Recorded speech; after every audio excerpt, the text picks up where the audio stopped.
Sabato pomeriggio presso l'Aula Consiliare di Campobello di Licata alle ore 17 sarà ricordato l'onorevole Luigi Giglia. Tra i procinanti di questa manifestazione il professor Enzo Di Natali. Ricordare Luigi Giglia è un dovere dal punto di vista politico, dal punto di vista sociale e dal punto di vista culturale, soprattutto in questo primo centenario del Partito Popolare e successivamente Democrazia Cristiana. Perché Luigi Giglia è stato un grande uomo politico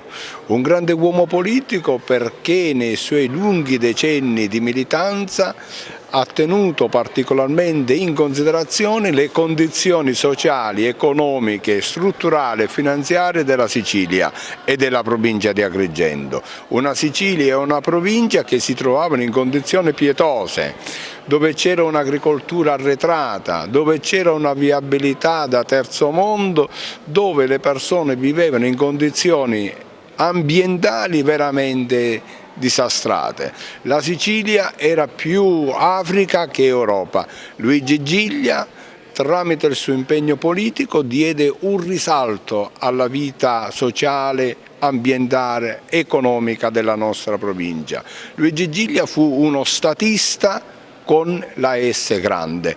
Con Luigi Giglia noi vogliamo quest'anno ricordare una serie di figure, da Sinesio, Giuseppe La Loggia, Mongiovì, Trincanato, figure che hanno fatto grande questa nostra provincia di Agrigento.